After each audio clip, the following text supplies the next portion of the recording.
Did you go with Terri? Hi, Jakob. Hi, Massimiliano. Max, nice to meet you.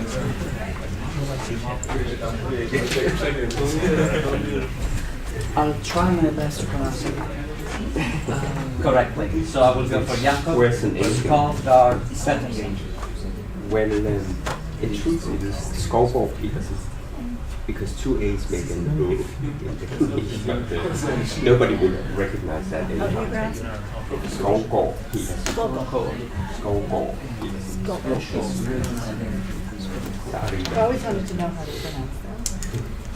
Skovgaard. Yeah. I'll do my best.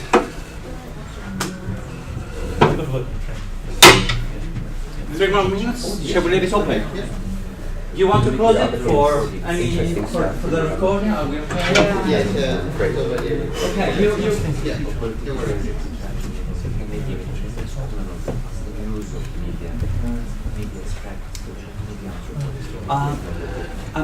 As we are just two, there are just two speakers. So we can overrun a little bit. So how long do you plan to talk for?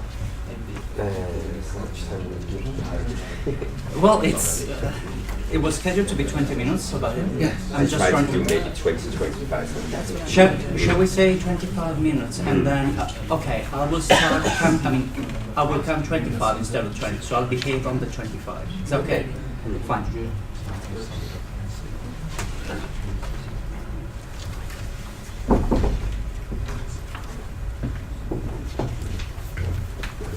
Good morning, everyone, and welcome to this panel, which is on cinema and the nation. I'm very excited to hear the two speakers, and the running order will be on my right, immediately on my right, Terri Ginsberg, who is assistant professor and director of film at the American University of Cairo.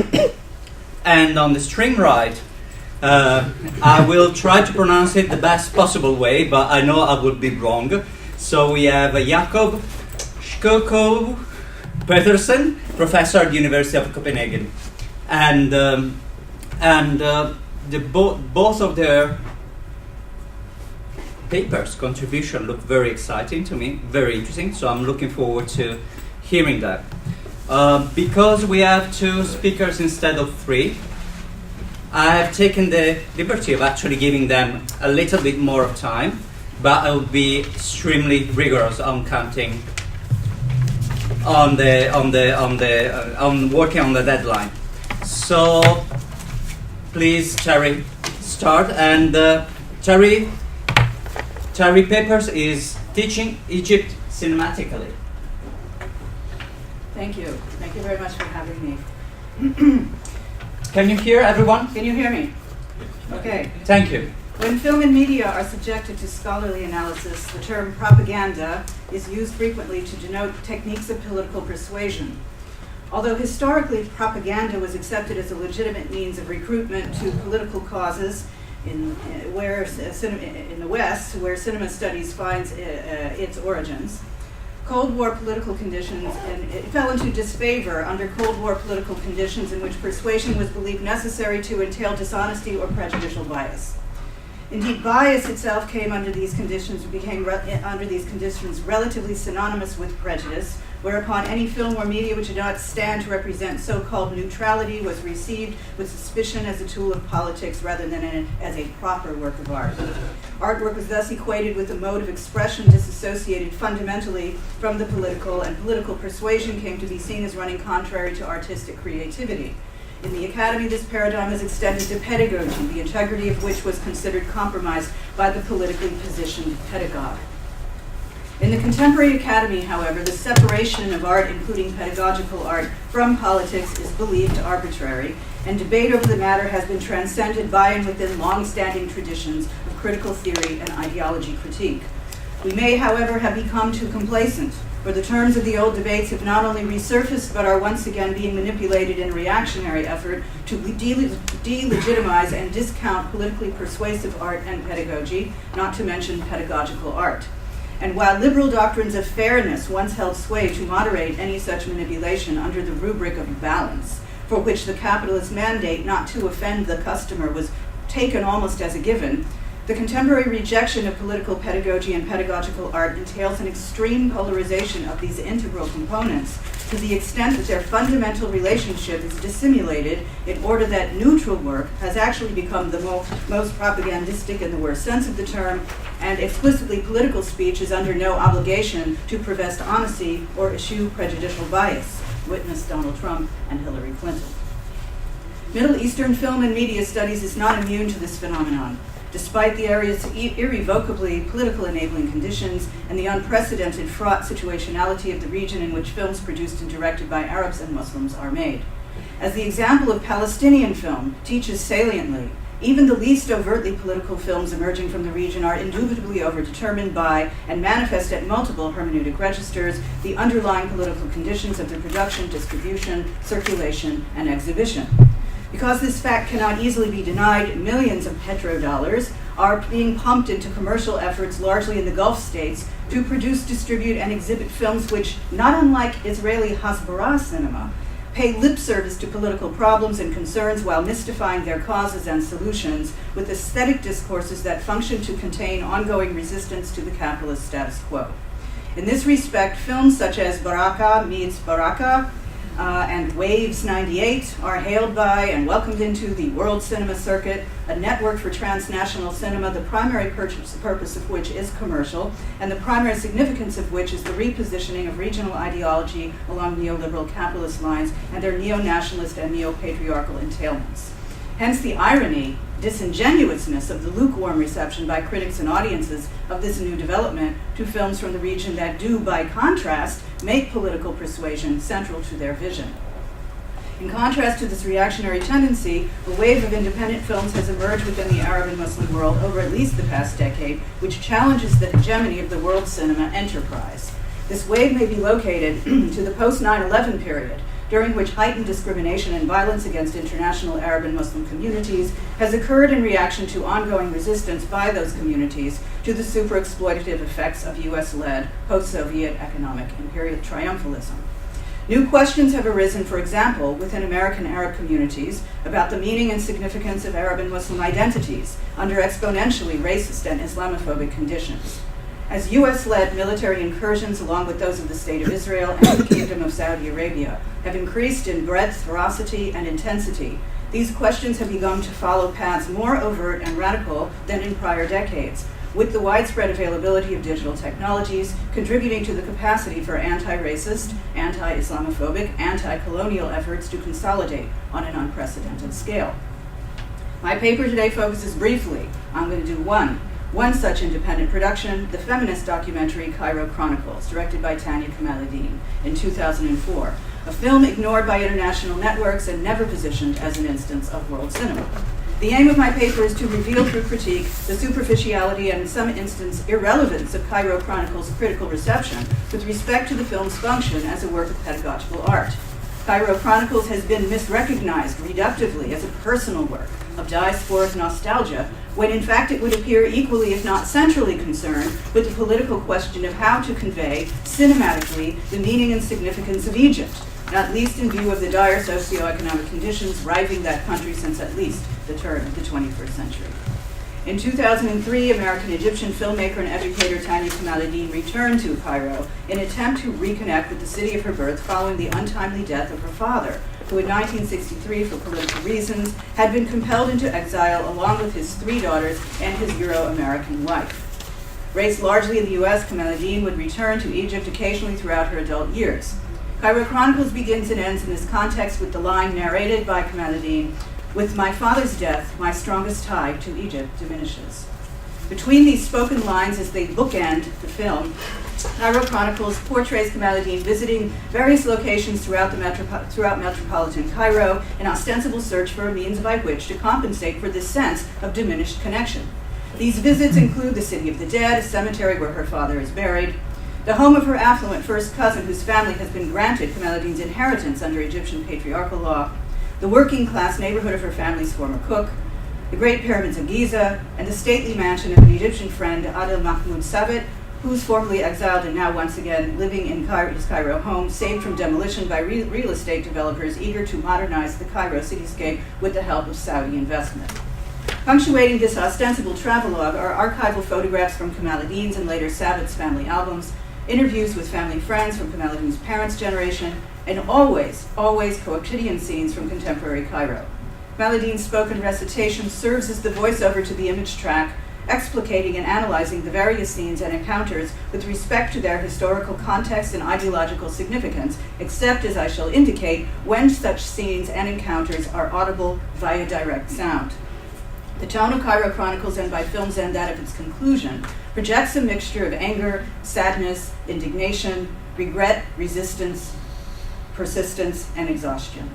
It is this general tone, combined with the film's manifest content, which led audiences and critics, of which few are actually documented, to describe it mistakenly as a creative expression of diasporic nostalgia. That the film may instead be seen as a pedagogical occasion for which an elegy to one's father becomes a counter-hegemonic critique of the greater social ties binding one to him is entirely overlooked by such amateur commentary.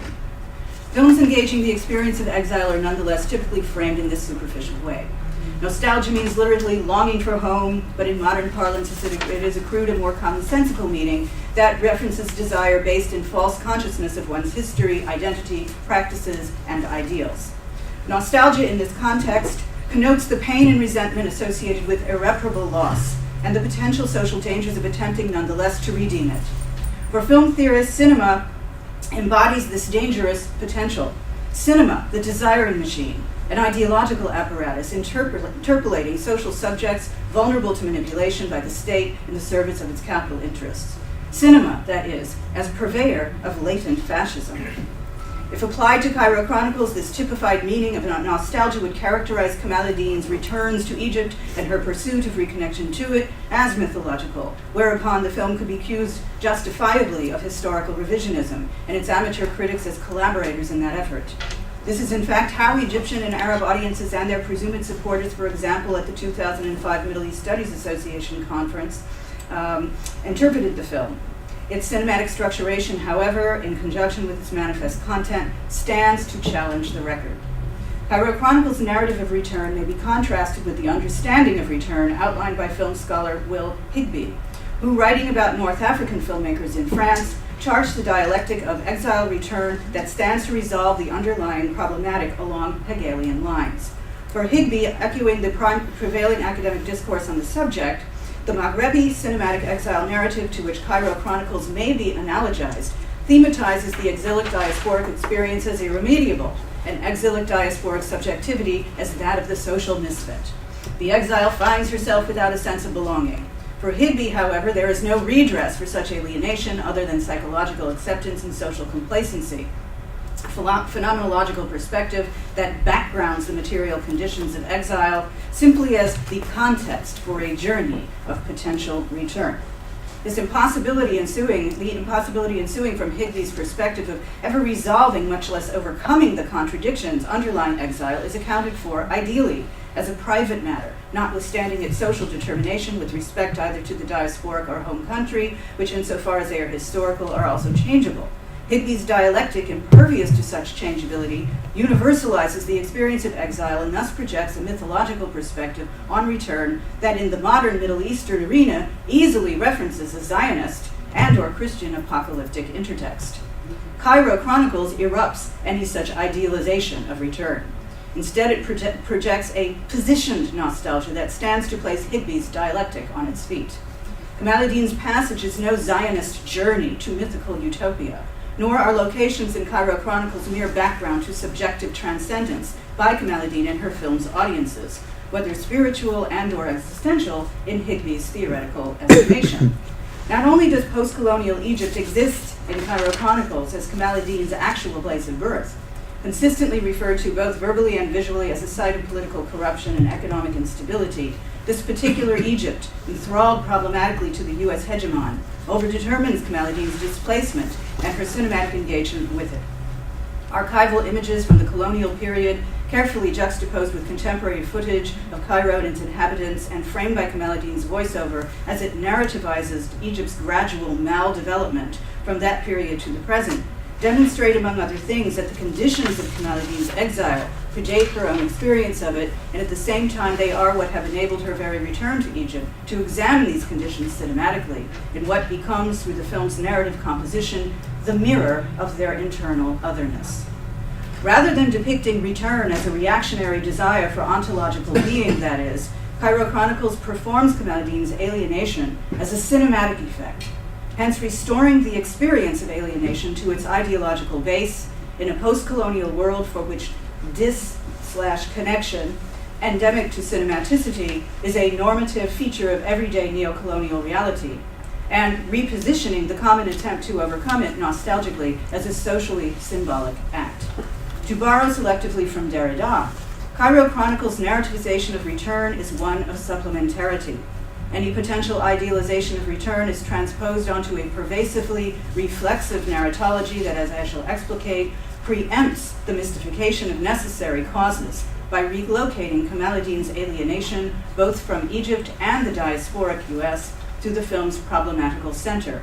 There, the coordinates of dis/connection form an aesthetic discursive matrix that grounds inequality as Kamaldeen's foundational experience and figures marginality as both its nexus and critical praxis.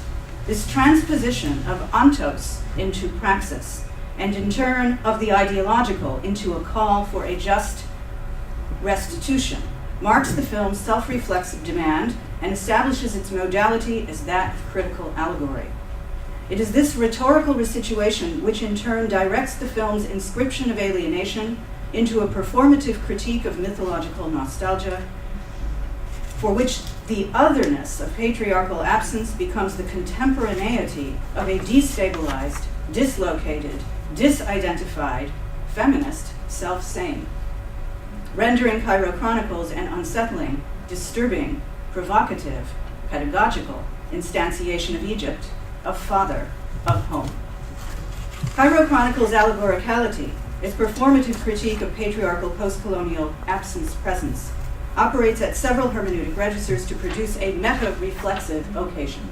In the first instance, the film's depiction of Cairo, of which Egyptian audiences have been exceptionally critical, is decidedly non-heroic, non-romantic, whether in the film's diegetic present or past. The Kamaldeen family is portrayed as historically uprooted by European colonialism, by anti-colonial revolution, by post-colonial corruption, by neo-colonial recidivism. Always the film's many insert shots of scenes from the Cairo cityscape, a shop window displaying women's fashions, including lingerie that most Egyptian women will never themselves don publicly, dilapidated buildings and roadways, exceedingly poor neighborhoods, a billboard at once lampooning and celebrating American cultural liberty, a group of Western tourists taking photographs of one another posing in front of the Egyptian Museum, and Kamaldeen herself standing prominently before the Great Pyramids of Giza, demonstrate that this familial dislocation is overdetermined by and within the contradictions of the neoliberal order, as it has encroached upon and further dislocated Kamaldeen's and her family's and her film's birthplace. Cairo Chronicles' refusal to present a sanitized or alluring picture of Cairo, or to apologize for Egypt's checkered history, even during its periods of modern glory, and the film's ensuing practice of laying bare the enabling conditions of Kamaldeen's own position within that maldeveloped dialectic, undergirds a film-length resistance to the mythological and underscores its central concern with marginality, its aim to reposition peripheral situatedness at the praxeological center of the Egyptian experience.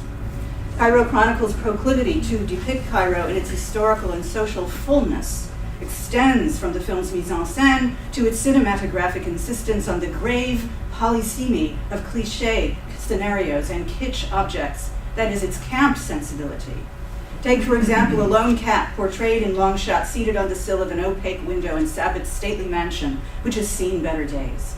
Or the majestic pyramids of Giza, now notoriously, quote, invaded, according to Kamaldeen, by tourists in air-conditioned buses, in front of which Kamaldeen herself, in a quick series of medium shots, poses self-consciously, sometimes in profile for the camera.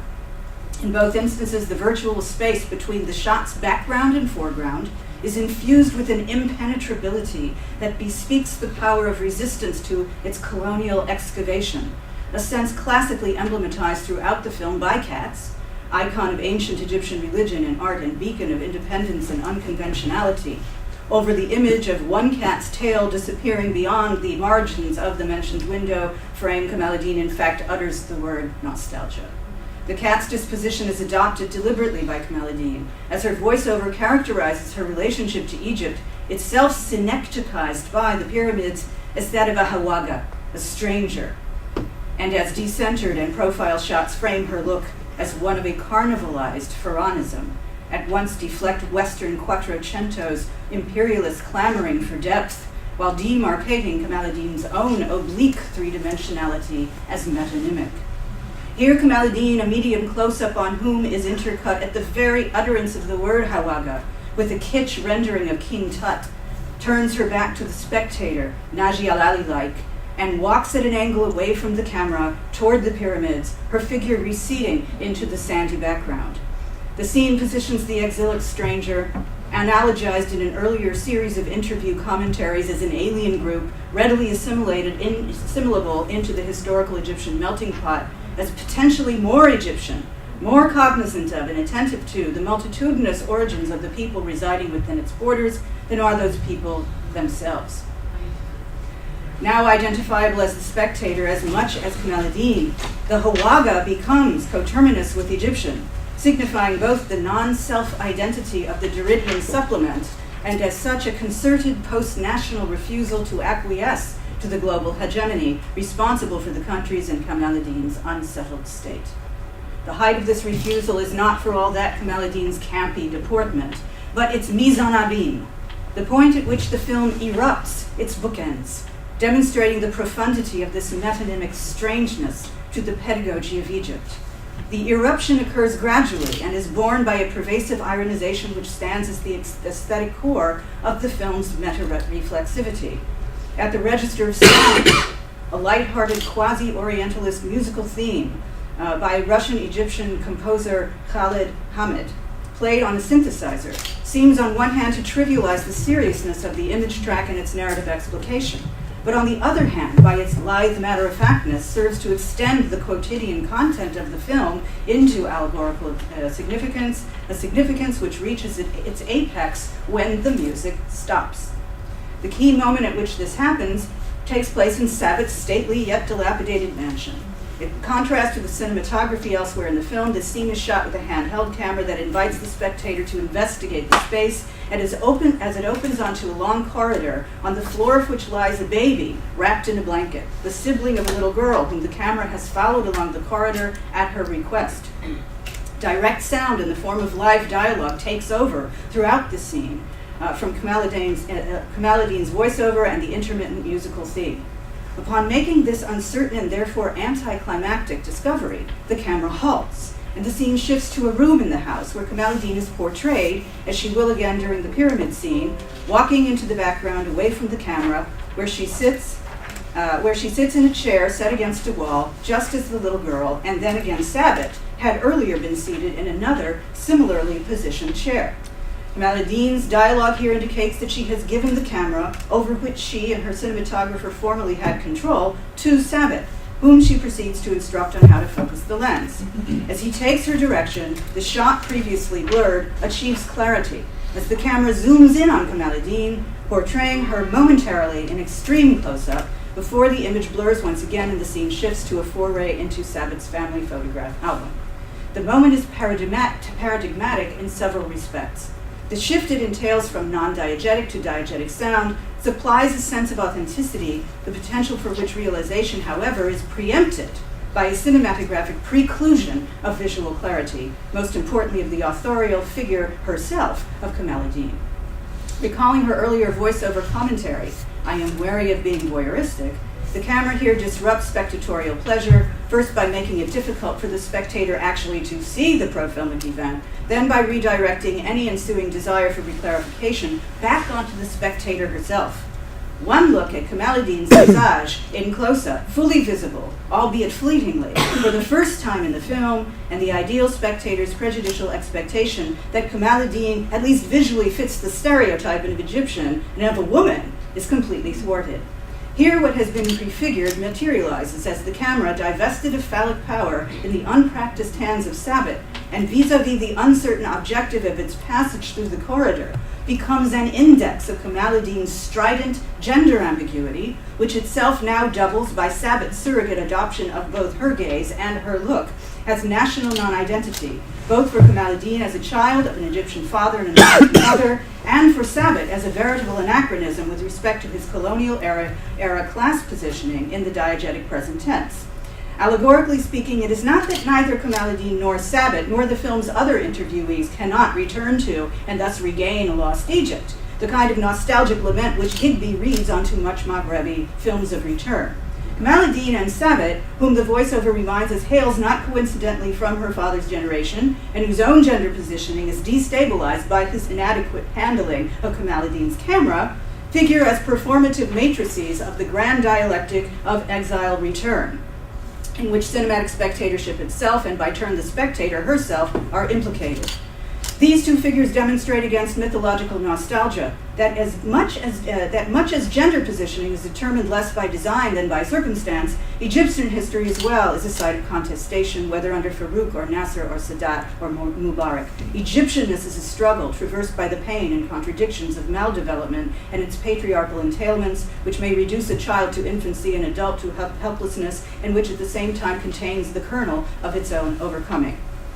The key to this overcoming, the unique coincidence of metaposition gender and national identity, is reinforced by its contextualization within the narrative trajectory, the apparent circularity of which is not, for that, strictly Oedipal, but by some contrast, Abrahamic. As mentioned, Cairo Chronicles is bookended by a narrative claim concerning the relationship between Kamaldeen's loss of her father and her ability to stay connected with Egypt. As her voiceover states, I returned to Egypt as I had many times before, to connect and to reconnect and disconnect. If read psychoanalytically, this striving for re/disconnection might be interpreted as a neurotic rehearsal of lifelong dispossession and displacement, a perpetual reliving of the trauma of exile return. Cairo Chronicles does in fact open with Kamaldeen describing the sudden untimely death of her father during a return visit, as if literally to underscore the gravity of that trauma and its psychological effects. By the same token, and on the other hand, Kamaldeen's back and forth is no Freudian fort da with Egypt and the phallus, as the phallus, and Kamaldeen the praxis of its petit objet. Kamaldeen's unabashed gender bending stands to complicate any such reading, with one for which, rather than simply playing out a desire to retrieve the phallus from the father, who has had either to be abandoned or be killed, actually or metaphorically, in order for the mother either to be possessed or replaced, that is, rather than attempting to represent the patriarchal homeland in an effort to attain subjective balance, insofar as its authorial voice largely identifies historically with a different mother country, Cairo Chronicles narratology grapples with the politics of dis/loyalty to the homeland and to the actual father who is its metonym. I'm wrapping up. And in the process discovers not only Egypt's patriarchal cruelty. An ensuing scene portrays Kamaldeen confronting in a dialogue projected abstractly over a series of shots of working-class slums her cousin, who has benefited financially by the Egyptian law, which allocated a large chunk of Kamaldeen's inheritance to a male cousin. Cairo Chronicles also unveils the foreignness of such cruelty to the essential humanness epitomized by the tightly framed momentary close-up of Kamaldeen herself seated in the chair in place of the girl, child, and of Sabbath, the uncanny eruption by which of the narrative discourse of return compels the realization that even patriarchy in contemporary Egypt is strange, having as much to do with the neo-colonial advancement and destructiveness of her adoptive diaspora country as it does with the reactionary dysfunction of her historic land of birth. Last paragraph.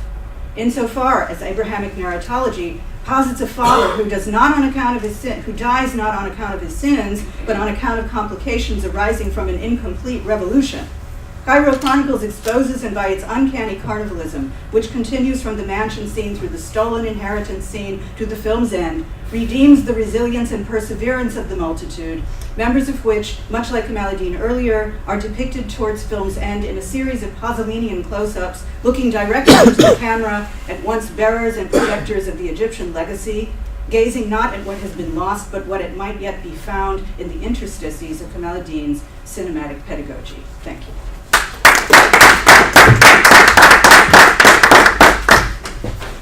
Jakob? I have a PowerPoint to go with it. Okay.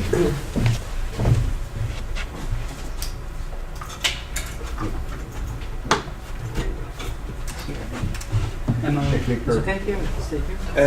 It's fine, in fact, this works. Thank you. I was actually asked by in the invitation to talk about the subject of Islamic history in Arab TV dramas, and it gave me the opportunity to try to synthesize some work I've been doing on certain dramas. But there are, of course, many, many more than I would ever be able to watch, because it's a pretty important genre in modern Arab culture, generally speaking. So it's not really about cinema, and it's not so much about the nation, but I hope it's all right. For Muslims, history is important, wrote Bernard Lewis in the New York Review of Books. And in a critical commentary, Fred Halliday noted that what Lewis means is that history, in the sense of an accurate assessment of the past, actually does not matter to Muslims. It is rather history as ideology of the past that does matter to Muslims. Now, well, my interest here is then in Lewis's sense of Muslim history. History as a subject matter for modern thought and ideology, no matter what actually took place in the past. And this type of history matters greatly to most of us, and not just to Muslims. But specifically, Muslim history has become a field of some significance over the past years. Witness, for instance, this Ramadan, the very interesting musalsal that Islamic State produced about the battles of Islamic history. Or Jihad al-Nusra, produced. So I'll be talking a bit about contemporary Arab or modern Arab historical consciousness. And the first thing to note is that it's quite a break with classical Muslim history writing, which had its conventions and practitioners in a very particular manuscript tradition. With the advent of printing, things began to change, and in the middle of the 19th century we get new history writing in Arabic.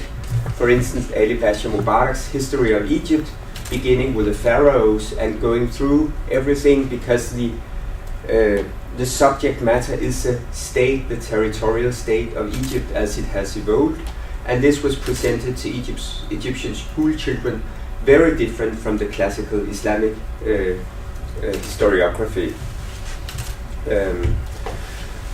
Of course, the profession of history writing emerged in the 20th century and became as professional as anywhere else in the world. We have very competent historians in Egypt and elsewhere.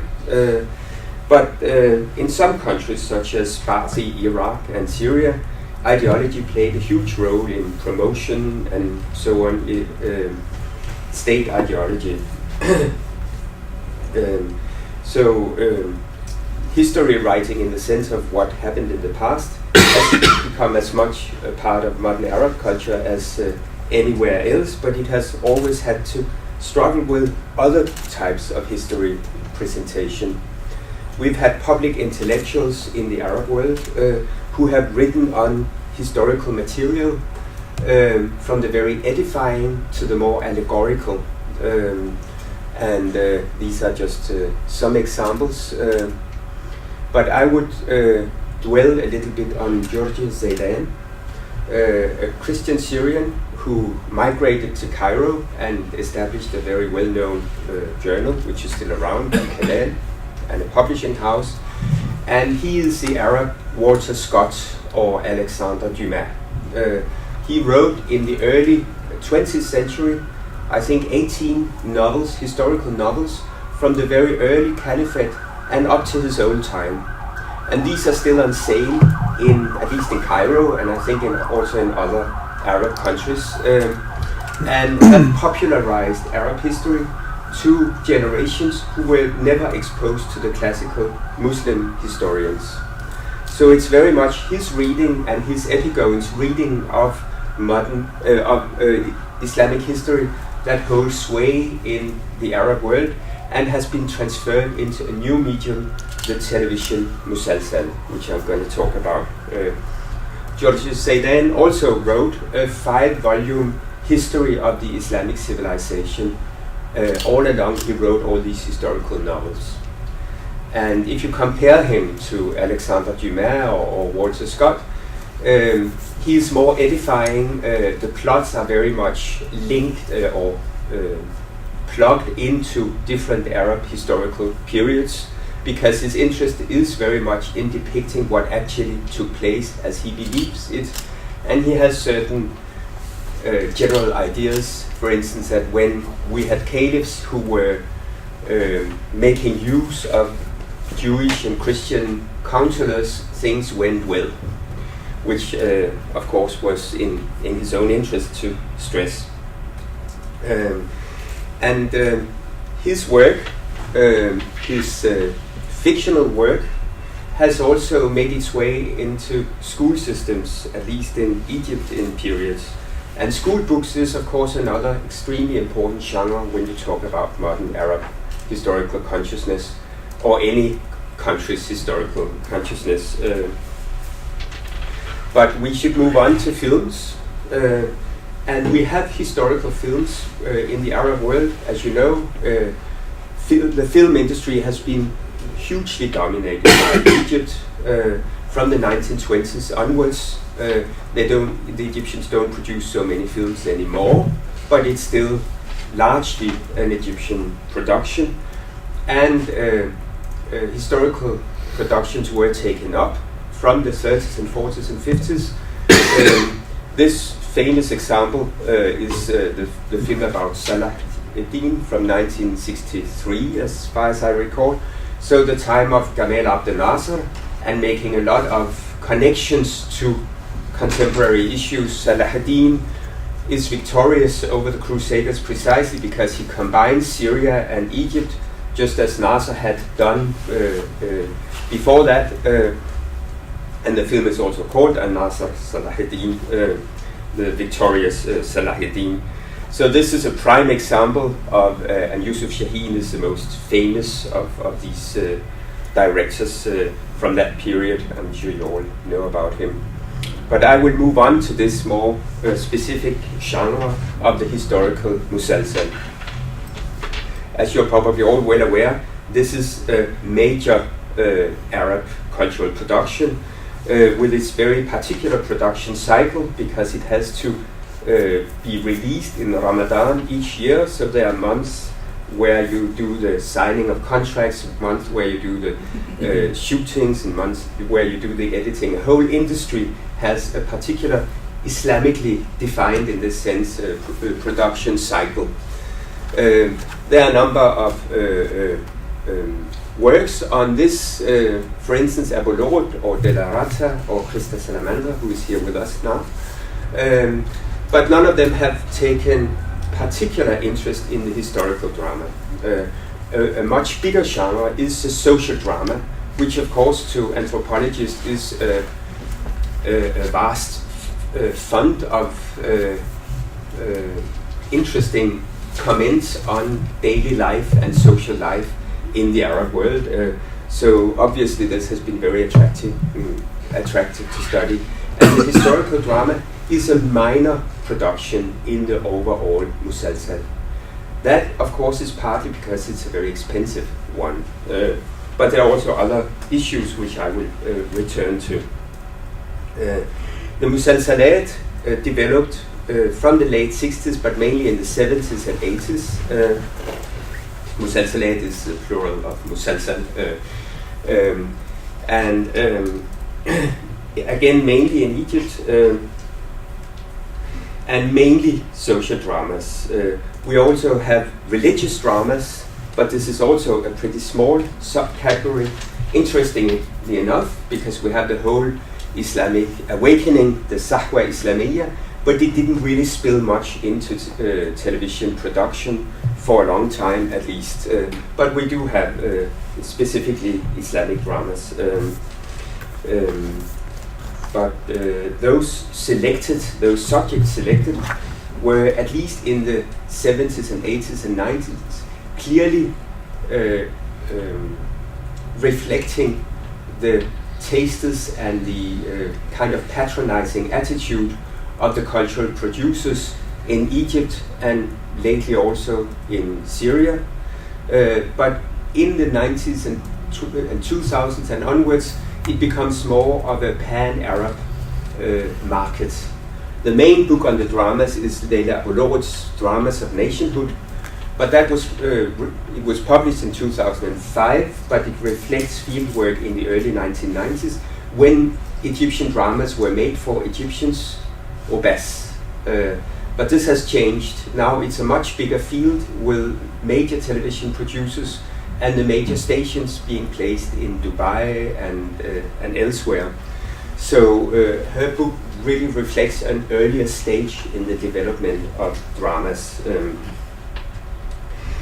Historical dramas in the 1970s and 80s were pretty poorly produced. They were often set in some sort of uncertain Mamluk period with costume dressing and so on.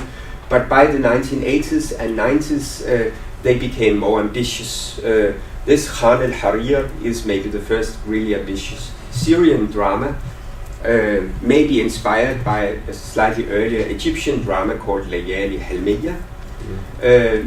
Again, maybe inspired from Naguib Mahfouz's big trilogy, because it follows a family in 3 generations, a kind of trading family. It's like the Buddenbrooks of Thomas Mann. And the idea is clearly to depict the development of modern Egypt and modern Syria, Aleppo, in those periods. And especially the Syrian one was written by a famous novelist and so on. This was high culture entering into historical drama. But since then, we've had much more expensive and also sometimes even lavish productions of historical drama. And some of the script writers have been much more interested in what actually took place and have made significant explorations of Arab history prior to writing up their scripts. But this means that it needs a lot of money to produce these dramas, and that partly has also made them more rare. In Egypt, we have, and these numbers are embarrassingly from Wikipedia, Arab Wikipedia, but it seems to be very good when it comes to musalsalat. In Egypt, it would list some 60-70 dramas, historical dramas, and in Syria some 40-50 historical dramas. Just to give you an idea of this massive production, because each drama is 30 episodes, typically of 40 or 45 minutes. And now we also have a number of Gulf dramas. Every Gulf emirate has a number of dramas produced about its own family history, which of course they have paid by themselves and typically have had Syrians to write, but they have also funded some of the dramas produced in Egypt and Syria. I should also add the Turkish influence, especially the very big series about Suleiman the Magnificent, which has been running for 4 years, consecutive years, I think 140 episodes. Now, why do you produce a historical drama? Well, you're interested in history and you hope your audience is interested in history, but you're also interested in glory. You're interested in the fact that Arabs once were very important historical players, so to say, and you revel a bit in that glory. That is pretty clear from a number of these productions.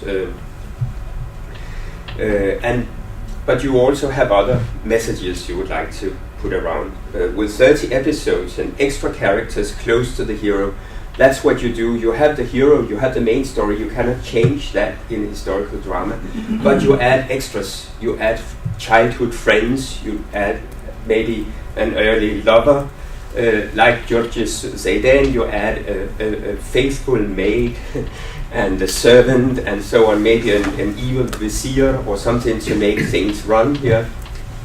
There are certain ways which you can track back to Zayden, whereby you give the broad historical outlines, but you insert extras to pose dilemmas and other ways whereby your main characters will reveal their personality and character. I should add maybe that next to these historical dramas, we still have historical kind of unspecified dramas. The most well-known is the Bab al-Hara, which is set in Damascus in the 30s, 40s, but it's not so interested in historical accuracy as the dramas I'll be talking about here.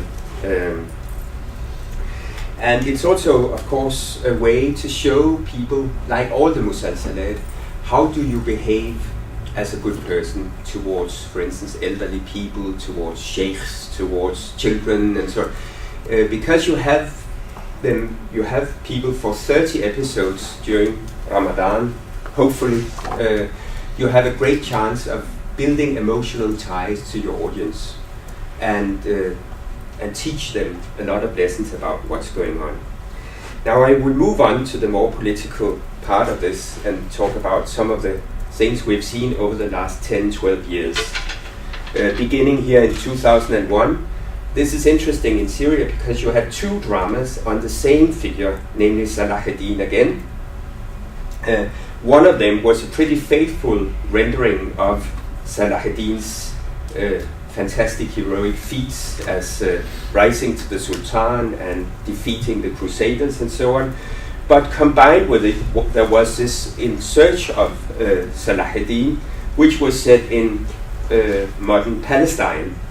So what you had seen in the old film of Shaheen was in a way repeated in a Syrian context today, very much in the interest of the Syrian state and its cultural producers. A bit later, we had the interesting phenomenon of another major figure from the fight against the Crusades, Baybars, so almost 100 years after Salah ad-Din, who actually defeated the Crusaders more viciously than Salah ad-Din did. And you had two unconnected productions, one in Egypt, one in Syria, on Baybars in 2005. The Syrian one is by far the superior one, in my opinion. But it's interesting that the Syrian one discounts religion a lot, whereas the Egyptian one is very interested in religion. But one of the main feats of Baybars, together with his predecessor Putus, is that they actually defeated the Mongols. And the Mongols were by then, maybe they were nominally Muslims, but they were not good Muslims. This has been a big discussion. But Baybars, in the Baybars series, the Christian Crusaders, they are as divided as the Muslims over the Mongols. The Mongols is the threat to civilization. The Crusaders never were. And that seems to be a message in the Syrian one, but not in the Egyptian one. At the same time of Baybars and Qutuz, we have the interesting figure of Shajar ad-Dawr. And here you can see the whole connection from Zaydan's famous novel to also a famous film from the 60s and to a major musalsal produced in 2013. And the interesting thing about Shajar ad-Dawr is that she became a ruler. She is the example of the female ruler. You can almost see how Elizabethan they have made her in the musalsal. So there has always been a discussion about, I haven't watched the musalsal, about how she ruled and to what extent it was she who ruled, because she was the queen of the last of the Ayyubid kings. And when he died in the battle of Mansoura, she took over secretly, but then had to marry his generals, but two of them she killed, and then she was killed by a slave girl. So this is one of the most fantastic episodes of Arab history at all, and it has fascinated the 20th century with a number of cultural productions. And the whole issue, the caliph in Baghdad issued a fatwa saying that women couldn't rule, and she disregarded it. This has obvious contemporary issues. Then we have the difficult issues of recent musalsalat about Sunni-Shia relations. It should be mentioned that Iran is also a major producer of musalsalat, especially religious musalsalat, which are then also dubbed into Arabic and sent by its cultural channel, Kawthar, or Hezbollah's channel, Al-Manar, and so on. And there has been some annoyance with the way Islamic history has been depicted. And you might see this expensive production on Omar, who is exactly the person the Shia would not accept, by Qatar in 2012 as part of that Sunni-Shia escalation that took place in the wake of 2011. This year, this one was scheduled on the Sultan and the Shah, so going back to Selim I and the wars between the Ottomans and the rising Safavids, which is again a very, very topical subject, but it has been postponed to next year. The people who produce it have said in Arab media that they are producing it to combat sectarianism. Maybe, we'll see. It could be the exact opposite. I'll skip this one. Then there's the interesting recent case of historical dramas about the Jews, where in 2013 we had Khaybar, produced by Mohammed al-Aziziyya, a Jordanian who has produced many of the biggest and most expensive productions. Khaybar refers to Muhammad's war or punishment of the Jews, and this one has been much criticized in Israel for being anti-Semitic. Well, then 2 years later we have the opposite, Harad al-Yahud in Egypt, which seems to be part of a slight kind of liberal tendency to reassess the Jewish presence in Egypt and say that the migration of the Jews was our loss. So this was also quite a controversial series that came out in 2015. Then we have, of course, the more contemporary political biopics, which always get a lot of comments because everybody can see that these have political messages. I should mention this, Al-Jama'a, about the Muslim Brotherhood, and Hassan al-Banna from 2010, so just before the revolution. The Muslim Brotherhood would have been a subject the Egyptians would never have produced a musalsal about in the, say, 1980s or 90s. But by the 2000s, with the Muslim Brothers in parliament and so on, they allowed a state production, but a pretty anti-Ikhwani, anti-Muslim Brotherhood figure to write the scripts. I interviewed him, and I just saw that there will be a sequel to it next year. Of course, now in a Sisi context, which is even much more anti-Ikhwani than it would have been in 2010. I'd rather end with these ones. I've been looking at the musalsalat about the Umayyads, which is interesting because in Syria the Umayyads are heroes. In most of the rest of the Arab world they are not, because they have a pretty bad historiography. But because they had their capital in Damascus, everything in Damascus is called Umayyad and so on. And those which have been produced in Syria are generally quite positive, whereas those which have been produced in Egypt are very negative. Omar ibn Abdulaziz was an Umayyad caliph who is said to be the fifth of the rightly guided caliphs. So he's kind of the exception to the rule that the Umayyads were very immoral and so on. And the Egyptian case, it's only him who is good. The people around him are extremely depraved. In the Syrian Al-Hajjaj, that's a very interesting figure because he's known for a number of good things, but also for being extremely ruthless. And the Syrian drama takes this kind of ambivalence into that whole portrayal, very much contrary to this. And this is a theme which I've been very interested in, that these musalsalat depicting historical figures, they uphold some caliphs, some sultans, some kings as very enlightened, to the contrast of others. And that issue of the enlightened despot, of course, has an interesting connection to the fact that this whole genre has only arisen in the period of Arab autocracy. And especially the Syrian ones tend to have an idea of al-mustabid, al-mustanir, the enlightened despot, as a very central figure. Baybars would certainly count as one. There's also this interesting one about Abdulhamid II, the late Ottoman Sultan, who also entitled himself the Caliph, who has generally had an extremely negative historiography in the Arab world, not to mention in Kemalist Turkey. He's a kind of embodiment of Ottoman despotism, but he has undergone some kind of revision, and this series sees him as the absolute hero.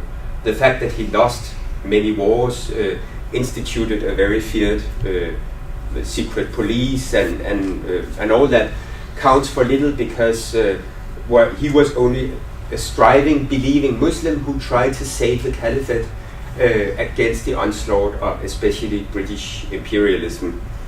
So these are examples of important themes in contemporary musalsalat. And to conclude, I would like to say that the historical TV drama is in any country highly influential in forming historical consciousness. But there are reasons for its particular importance in the Arab context. There's the role of television, which is really the most important medium still today, also considering massive illiteracy in countries such as Egypt and Yemen and Morocco.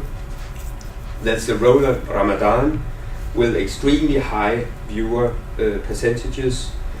And there's this new interesting phenomenon of national and transnational television in some sort of new Arab public sphere. Earlier historical periods are both a source of pride and lessons to learn from. Specific ones about moral attitudes and ways of behaving towards spouses, older people, and so on, as I've been talking about, should be combined with our many examples of historical musalsalat addressing and influencing important issues of contemporary Arab culture, religion, and politics. Sometimes in rival productions, because you have cultural wars which are reflected in musalsalat productions. I can do more than that.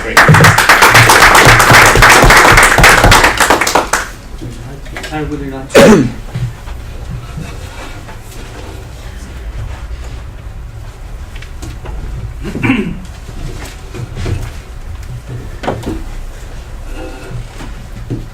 Well, thank you both for your very interesting presentation.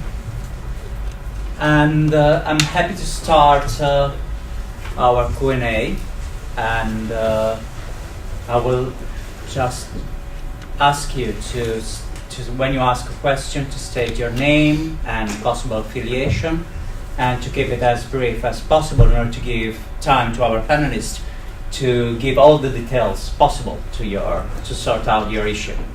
So, any first question, please? Thank you. I'm Philip Wood, ISMC. So it's a question about the musalsalat. In terms of the periods selected as sort of suitable for developing musalsal, how significant are the periods sort of covered by the Sirah and the Futuhat, so Muhammad and the Rashidun? Do they form a majority of musalsalat, so that's the first question.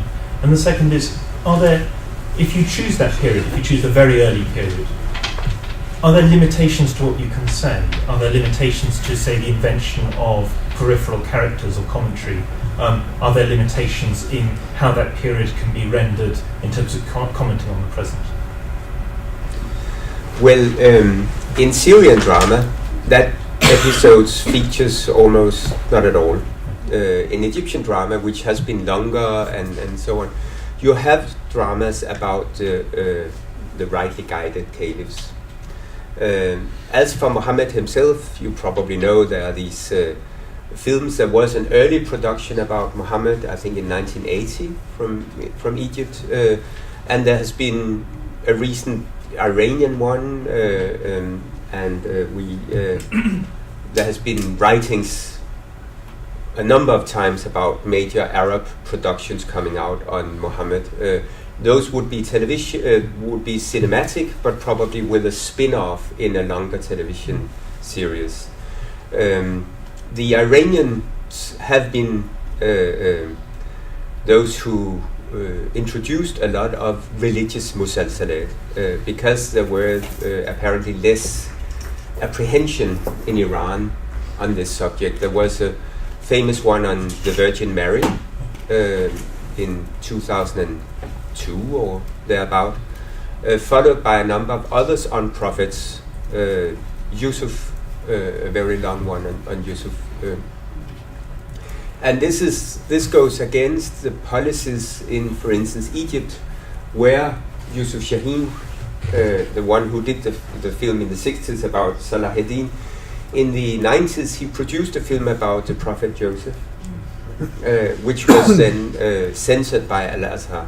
And Al-Azhar has taken a pretty firm stand on depicting prophets. So the Egyptians have mainly stayed out. Some of the intellectuals I showed in the beginning, like Haikal, he wrote this Life of Muhammad in the 1930s and set off a track of people writing about, not just about Muhammad, but Rijal, Hawalain, and every people around the Prophet, women around the Prophet, Abu Bakr, and so on. A lot of books came out in the 30s and 40s, and in the 50s they were also translated into film. We don't have religious films about Muhammad or his entourage before the 50s, and it was Taha Hussein who produced the script for the first one, I think in 1951. So by then they could be depicted on film, but they would mainly take to that strategy of making a film about someone else who is living at the same time but witnessing the major changes and so on. I don't count them as historical dramas. I count them as religious dramas, especially those on the prophets. But Omar is the first really big one. There has been one on Abu Bakr, which I never saw, an Egyptian one. It would be very interesting if they now do an Abu Bakr one after ISIS and so on. And I would not be surprised if they do that. In Khaybar Musalsal, how did they deal with the presence of Muhammad? I didn't watch it, so I'm not quite sure, but I'm pretty sure they didn't, because it's those people who do it would not depict Muhammad. Gianluca Parolina, ASMC. I'm actually intrigued by the juxtaposition of your two papers, because to me it speaks to the how this pedagogy or the politics of the production then spills over into the actual reception. So in some way, yours, Terri's contribution, looking at the critical reception, problematizes things even further, but somehow strengthens me in believing that somehow to fully grasp the, what is the political message that is being sent, the tamsiliyat might be a better kind of ground. So I wonder, and my sense is that, of course, the Abu Lughod text is very good, but it, as you pointed out, it depicts a situation in which the production was heavily centered in, basically the Ministry of Information, which is no longer the case. And I think that what we're seeing now is actually a lack of proper understanding of how that production is actually affecting the way you're actually channeling messages through. So why are certain authors producing certain dramas or tamthiliyat, and so that's in that sense, films seems to escape that or have at least a smaller window, and then you're telling us, well, but then critics come in and they prevent them from actually reaching a wider audience. So I wonder if we actually need to better understand this production system to to understand what is actually blocking this kind of dynamic. Well, I mean, it's what's blocking this dynamic. I mean, it's complicated because, or complex, because on the one hand, you're talking about, I mean, what you're speaking about, they're industry productions, the Ministry of Interior and so forth, and so there is censorship, and there is these are productions meant for mass spectators on television, and there are undeniable ideological quote unquote messages and intentions involved in the production of these works. When you're talking about something like Cairo Chronicles, which is a personal documentary, it's a very independent film. I mean, the director herself sometimes says, "I don't care if anyone sees it." I mean, this is a personal expression and so forth. And you look at critical reception as I have. You then entering the realm of education, of the mass spectator with respect to cinema, the codes of cinema and the history and the significance. You're talking about educating people in the field of cinema studies, and I think that that's really important and necessary, but it's lacking, and because of that lack.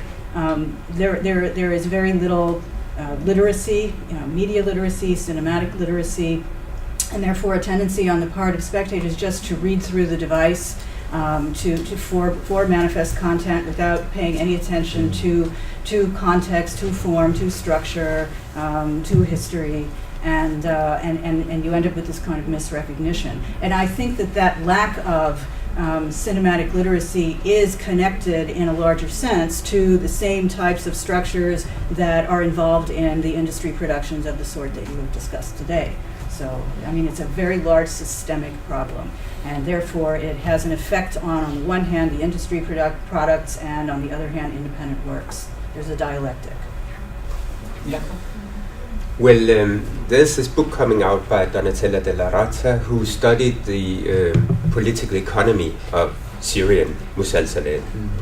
And she talks about this triangle between producers, Syrian producers and small production companies, often owned by directors, and the Gulf, where the money comes from, and where the big television stations are based. And then the Syrian state, which has been very encouraging to this industry and has given Syria a new kind of image and leverage in the Arab world. And she,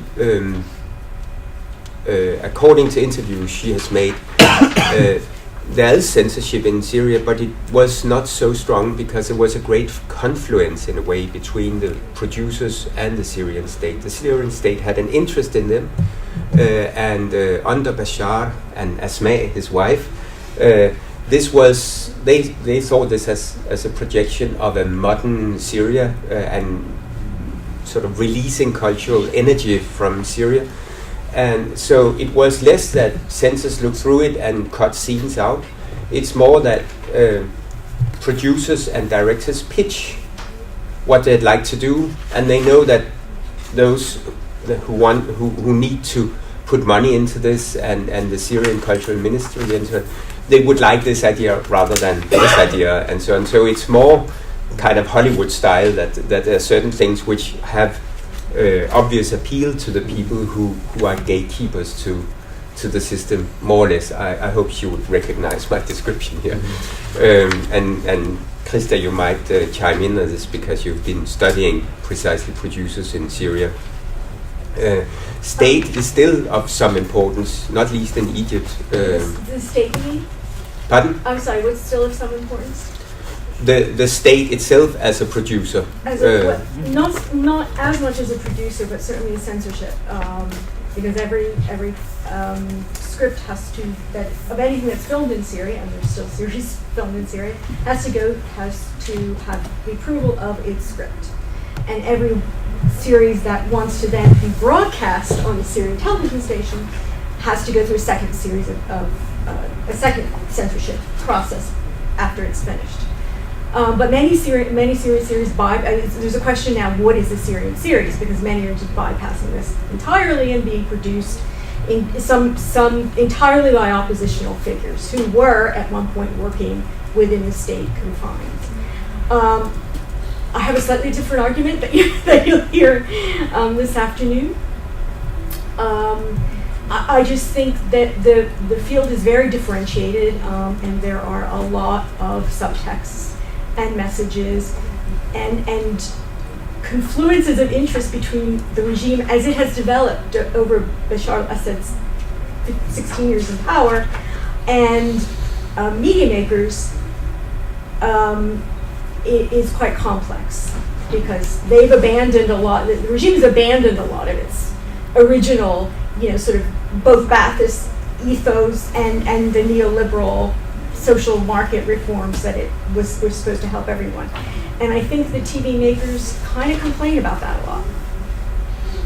Can I just explain sort of my concern there? Is that what I fail to understand is we see a significant variety or diversity in the offer of other media products, news and whatever. Whereas when we get to the Tamsiliyat, and I don't understand fully the production that is behind it, I suppose it's where things happening, but we don't see that diversity or variety. I mean, so much so that you see a huge variety. I do not see it. I see that actually there's a message in the non-canonical message does not go through.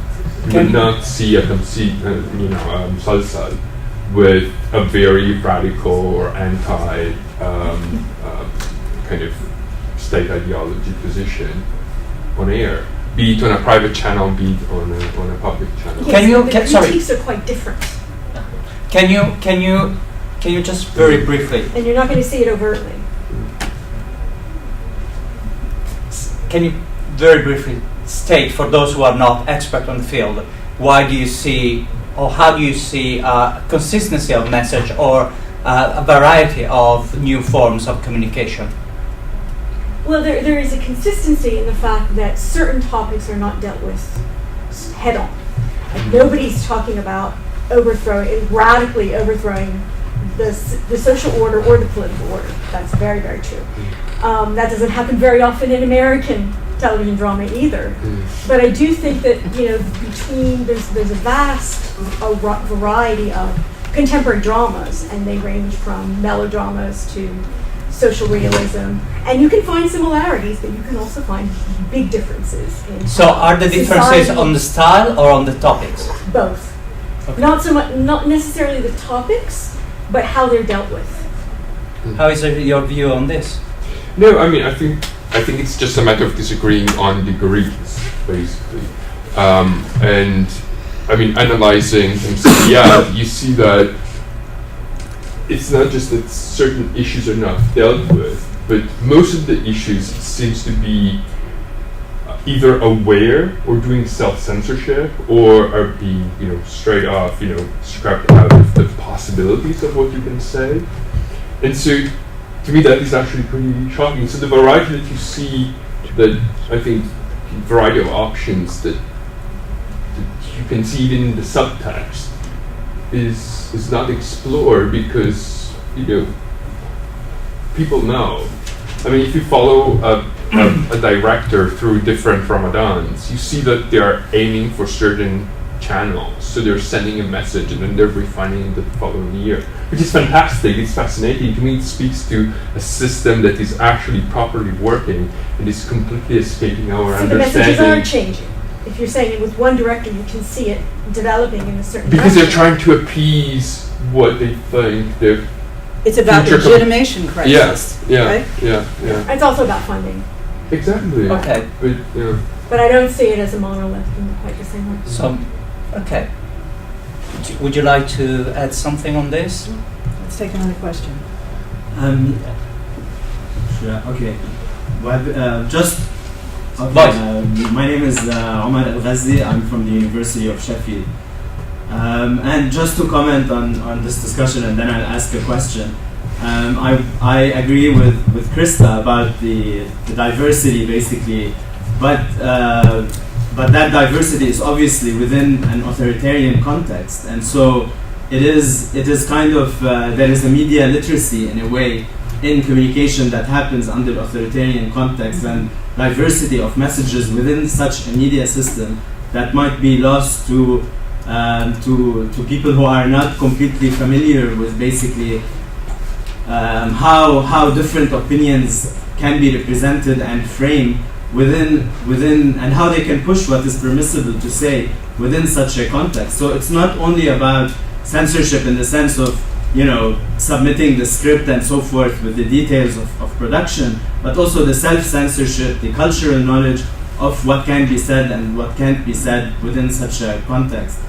And I wanted maybe relatedly ask Jakob about these historical dramas and the diversity of historical times that are represented, and how if you could maybe elaborate a bit about how to make sense of that diversity, for example, from Khan al-Harir, which is set in the 50s and 60s and is much more maybe rooted in the everyday historiography versus musalsalat on more historical eras and figures. How do you make sense of that diversity within historical dramas? Well, to me, these are subgenres. As I said, there are some which are not so historically specific, like Bab al-Hara or something. And then there's this kind of modern family, generational, developmental thing that I think the Arab world has done quite well. But a much bigger genre is the biopic of one particular person, a long portrayal where you follow him from, or her, from birth to grave. This is extremely common in Arab historical musalsalat, that it's a long drama. And of course it means a lot whether you have, as we talked about, the early Islamic history, you have something in between which we know from the Arab historians, or we have something from the 19th and 20th century where we have numerous other sources, or you have even pretty contemporary things. And invariably, if you do a biopic contemporary, at least in Egypt, you'll have the family of that person suing you and so on. So these are different types, in my opinion, of the genre if you look at it from afar, and they do serve different purposes. And I think I would also side with Krista. There's a great variety, maybe not so much in the historical dramas as in the social dramas. Also because those who produce it in Syria, maybe more than in Egypt, they consider themselves the enlightened part of society. They want to raise issues, they want to change things and so on. Baath's ideology may be sort of little relevance to many of them, but the idea that they are modernizers and they are moving society and they are raising issues, for instance, of gender, of child upbringing, of handicapped or whatever, you can see that in a lot of, and when you talk to them, this is pretty crucial to them, that we are here to make a difference and we have a powerful weapon and so on. And sometimes it's against the state and its policies, but in certain minor ways, I would say, and more socially than politically and so on. But consider, for instance, and I could have mentioned that some of the really big historical dramas have been about kings. King Farouk, that drama completely changed Egypt's relationship to its old king. You could never have imagined this by the state producer in the 70s or 80s, because then it was still l'ancien regime. But by the 2000s, you could make one of King Farouk, and some of the really big ones have come after that. There was one about Khedive Ismail 2 years ago. So kingdom, of course, and where does the money come from? Qatar. It's a new industry which has several sources to go, and that also I mean, we can criticize it, but it's pretty good that the Egyptians hear about King Farouk and others from different versions. And they're not so silly, those series. They take up serious issues. They are, even the British are not just bad and so on, the way we would have seen in any musalsal in the 60s and 70s and 80s. Or we'd still see in Bab el-Hara. If some Frenchman shows up, he's probably going to be pretty silly, right? But in these historical dramas, it's more nuanced, I would say. And that's a good thing. Burak Özçetin from Turkey. That was really two presentations were really great. I learned a lot. Thank you very much for the presentations. I'm going to ask a question to Jakob about. I wonder, why didn't you use the word nostalgia? I guess referring to the British word nostalgia would benefit to your work a lot. I have in my mind Svetlana Boym's The Future of Nostalgia, where she talks about the restorative and the practical uses of nostalgia and the political uses of nostalgia. Maybe this can be a good point, which brings me to the other question. In my opinion, in trying to understand the historical dramas, currently I'm working on historical dramas in Turkey, which is recently starting with Muhteşem Yüzyıl, Süleyman Demirel, and today now we have Diriliş Ertuğrul, the founding stones of the Ottoman Empire.